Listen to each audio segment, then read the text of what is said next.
Touché. 오늘은 인간이 아닌 괴물로 인간다움을 이야기하는 감독 기에르모 델 토로의 작품 세계를 이야기해보겠습니다. 이번 영상에서는 프랑켄슈타인 이전까지 작품들을 중심으로 그 특징을 살펴볼 것이고요. 프랑켄슈타인에 대해서는 독립적인 컨텐츠로 다루도록 하겠습니다. 그럼 델 토로만의 독특한 세계관에 함께 빠져보시죠. 델 토로의 거의 모든 작품에는 인간이 아닌 존재, 크리처가 등장합니다. 심지어 비교적 현실적인 세계관을 다뤘던 스릴러 나이트메어 앨리에서도 서커스단의 괴인이라는 존재가 등장하는 등 크리처에 대한 남다른 애착을 보여주죠. 이러한 크리처에 대한 남다른 애정은 그의 어린 시절 경험에서 시작되었다고 합니다. 델 토로 감독은 스스로를 너드라고 표현하곤 하는데요. 어린 시절에 본인은 외로운 아이였다고 말합니다. 그러다 보니 혼자 영화를 보는 시간이 많아지면서 괴물들을 접하기 시작했다고 합니다. 어린 델 토로는 괴물들의 공포를 느낀 적도 있었지만 이를 반대로 극복하게 되면서 괴물들과 친구가 되었다고 합니다. And so one night, this is completely true. I got up into the crib and I said to the monsters in the room, "If you let me go to the bathroom, I'll be your friend forever." And they let me go to the bathroom. From then on, most of the monsters I saw would not scare me. 괴물에 대한 애착은 직업으로까지 이어져서 그는 헐리우드의 특수분장 전문가가 되었습니다. 그렇게 자신만의 크리처를 디자인해온 델 토로는 크리처를 전문적으로 다루는 영화 감독이 되었습니다. 하지만 그가 거장으로 인정받게 된 이유는 단순히 크리처를 잘 만들기 때문이 아닙니다. 크리처를 중심으로 풀어가는 그의 이야기는 그로테스크하면서도 따뜻한, 묘한 매력이 있고 인간성에 대한 깊이 있는 고찰과 날카로운 메시지를 담아 짙은 여운을 남깁니다. 델 토로의 이야기, 그 특징을 하나씩 탐구해 보겠습니다. 델 토로가 풀어가는 이야기의 가장 큰 특징은 인간이 아닌 존재로 인간성을 이야기한다는 점입니다. 우리가 인간적이다 라고 하면 보통 좋은 의미를 가지죠. 타인을 이해하고 배려하는 사람에게 인간적이다 라는 표현을 하곤 합니다. 하지만 델 토로의 영화를 보면 우린 이런 생각을 하게 됩니다.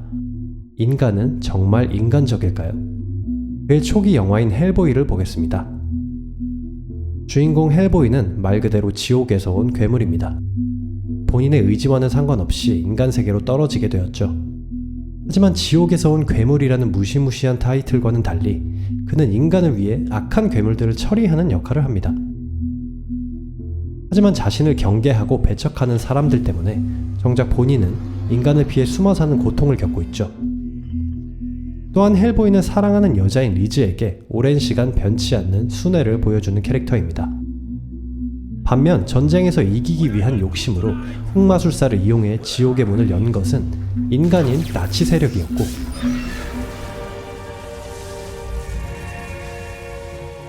말씀드렸듯 헬보이가 숨어 살 수밖에 없던 이유도 인간들의 경계와 화제거리만 찾아다니는 언론의 이기심 때문이죠.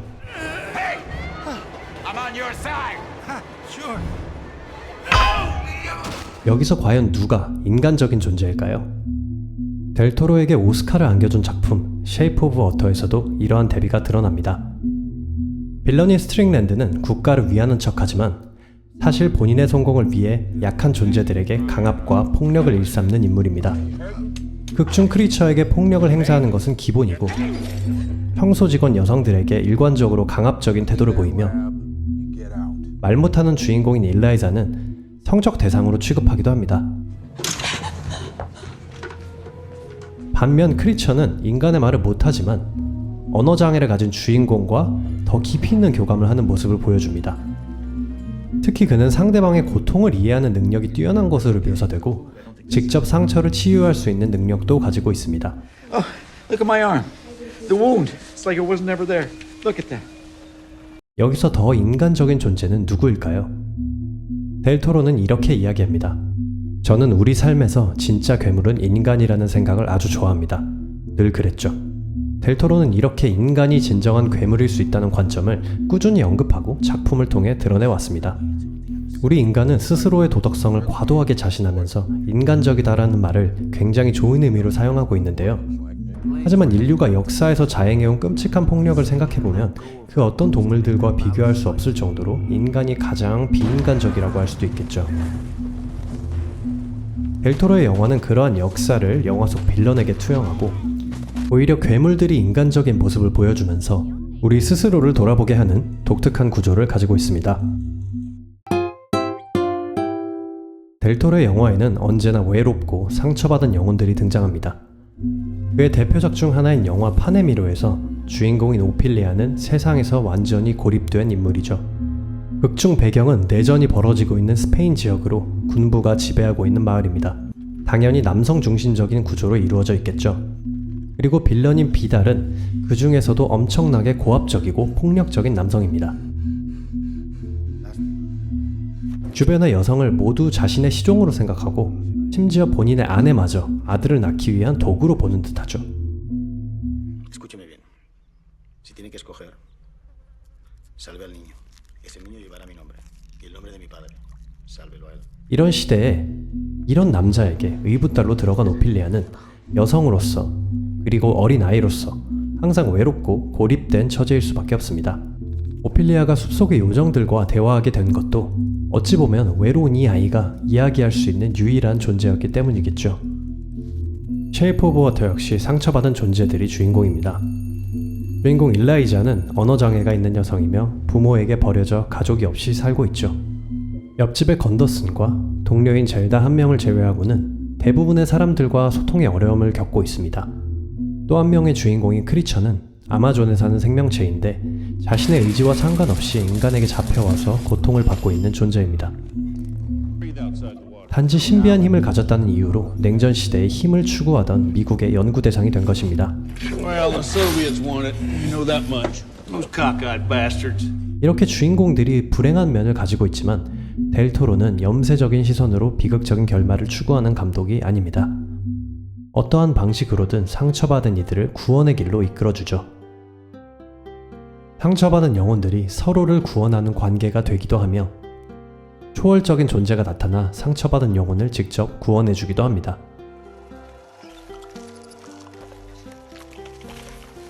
이렇게 델토로의 이야기에서 캐릭터들은 고통받고 시험에 들기도 하지만 끝내 선한 이들은 구원의 길로 인도해주기 때문에 우리는 항상 그의 이야기 끝에 따뜻함을 느끼게 됩니다.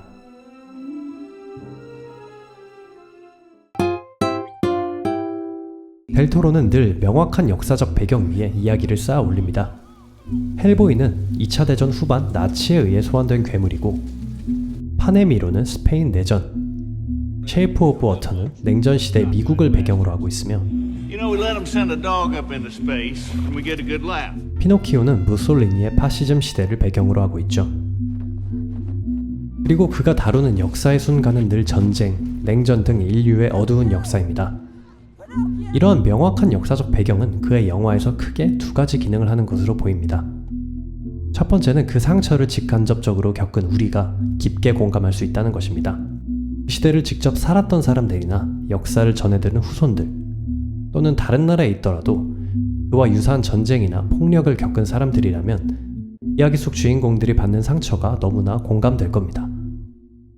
우리나라만 해도 전쟁의 상처나 독재의 폭력을 다룬 이야기들을 충분히 공감할 수 있는 아픈 역사를 가지고 있죠. 두 번째 기능은 빌런들도 이해받을 수 있는 기회를 준다는 것입니다. 앞서 말씀드린 파네미로의 비달, 쉐이프 오브 워터의 스트링랜드 같은 인물은 비교적 명확한 악인의 모습을 띱니다. 이 인물들의 폭력성에 대해서 델토로는 탁식 매스큘라니티, 독과 같은 남성성이라고 표현했는데요. 사실 남성성 자체가 무조건 나쁜 의미를 가지는 것은 아닙니다. 남성성은 긍정적으로 보면 용기, 강인함 또는 책임감 등으로 표현될 수 있는 것이지만 나쁘게 발현될 때 강압과 폭력이 될 수도 있겠죠. 잘못된 시대를 만나 독에 물들게 되어 악하게 발현된 남성성의 형태가 바로 그가 말하는 이 독과 같은 남성성인 것입니다. 다시 말해 그의 영화에서 빌런은 악하기도 하지만 결국 시대에 휩쓸려버린 약한 존재이기도 한 것이죠. 그래서 델토로의 이야기 마지막에 악당들은 불쌍하게 느껴지기도 합니다. 이렇게 그는 명확한 시대적 배경을 통해 공감과 용서를 이끌어내는 이야기를 써내려가고 있습니다. 기에르모 델토로는 이야기뿐만 아니라 독특한 캐릭터 디자인과 미장센, 비유와 상징 등 예술성 측면에서도 아주 뛰어난 감독입니다. 그럼에도 거장이라고 해서 너무 어렵거나 추상적인 것보다는 누구나 느낄 수 있는 비교적 직관적인 영화 언어로 표현하는 친절한 감독이라고 생각합니다. 몇 가지 예시를 통해 그가 자주 사용하는 중요한 상징을 살펴보시죠. 그는 말이 가진 폭력성을 항상 경계하는 모습을 보여줍니다. 판의 미로에서 말의 폭력성을 상징하는 것이 바로 비달의 입입니다. 그는 입을 통해 항상 약자들에게 상처와 긴장을 주지만 정작 자신은 남의 말을 듣지도 않고 결정해버리는 아주 고압적인 인물이죠. Te calles, coño. Conejos. Capitán, si mi padre lo dice, cazaba conejos.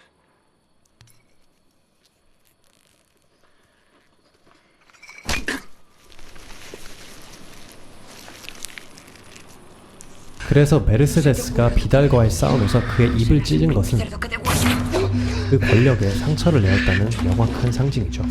그 시점부터 비달의 말은 서서히 힘을 잃어가고 그 상처로부터 시작된 피는 그의 심장 쪽으로 파고들며 그를 파멸의 길로 인도합니다. 유사한 개념이 쉐이프 오브 워터에서는 손으로 나타납니다. 스트링랜드가 폭력을 행사하는 수단은 항상 손입니다. 그가 전기 충격기를 사용할 때, 일라이자를 압박할 때 이러한 폭력적인 행동들은 모두 손으로 이루어지죠. 그는 크리처를 고문하는 과정에서 손가락이 잘리게 되는데요. 치료를 받으려고 시도하지만 결국은 실패해서 잘려나가고만 그의 손가락은 결국 억누르지 못한 폭력성이 스스로를 망가뜨리는 모습으로 볼 수 있습니다. 이렇게 델토로는 폭력을 상징하는 요소를 활용해서 그 폭력이 스스로를 망가뜨리는 모습을 자주 연출합니다. 신은 직선을 만들지 않는다라는 유명한 말이 있습니다. 프로메테우스 영화에서도 등장했었죠. Right there. God does not build in straight lines. 직선은 부자연스럽고 인위적인 형태이고 반면 곡선은 자연적으로 나타나는 형태라는 미학적인 관점인데요. 델토로의 영화에서는 이런 관점을 미장센에 적극 활용합니다. 파네미로에서 비달의 모습은 외형부터 항상 각 잡힌 군복, 직선들이 교차하는 집무실의 딱딱한 디자인, 그가 사용하는 면도날과 거울, 그것들의 움직임마저 직선적으로 이루어져 있죠. 반면 요정이나 숲속 환상의 공간, 특히 그녀를 구원으로 이끄는 공간인 미로 속은 곡선과 원형으로 디자인되었습니다. 특히 델토로는 이 공간을 여성의 자궁을 생각하면서 만들었다고 하는데요.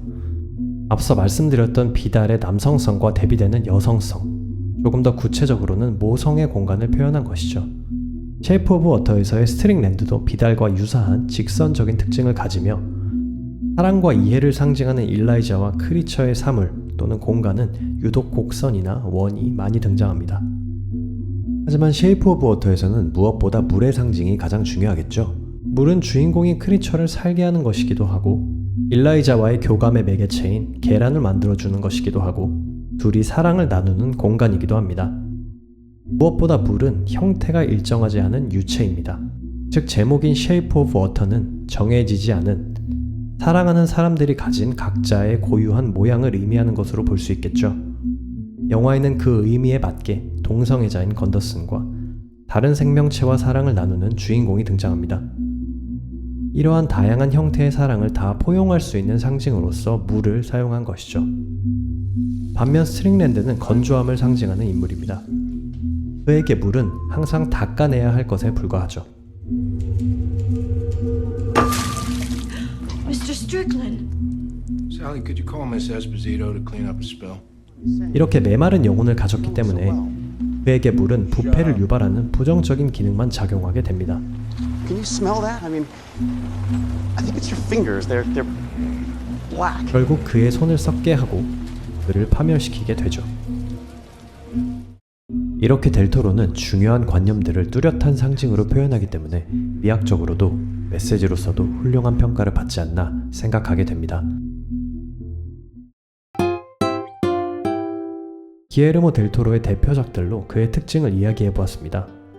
항상 크리처가 등장하는 델토로 영화의 특성상 영화들의 초반부에는 다소 그로테스크한 느낌을 받을 수 있습니다. 하지만 그러한 시각적 특징과는 반대로 그의 이야기는 상당히 낭만적입니다. 말씀드렸다시피 주인공들은 대부분 구원에 도달하게 되고요. 구원으로 이끄는 것은 희생, No. Mi hermano se queda conmigo. ¿Sacrificaréis vuestro derecho sagrado por este mocoso al que apenas conocéis? Sí. 사랑, 용서와 같은 낭만적인 것들입니다. 그리고 인간이 빌런으로 등장하여 비인간적인 모습을 보여주기도 하지만 결국 주인공을 돕는 인간적인 인간들도 등장합니다. What did she say? She said you're a good man, Dr. Hofstadter.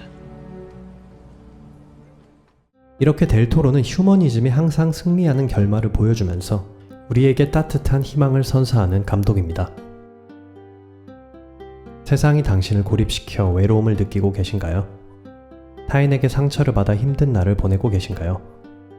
그렇다면 오늘은 델토로의 영화를 보면서 따뜻한 희망을 느껴보시는 것이 어떨까요? 감사합니다.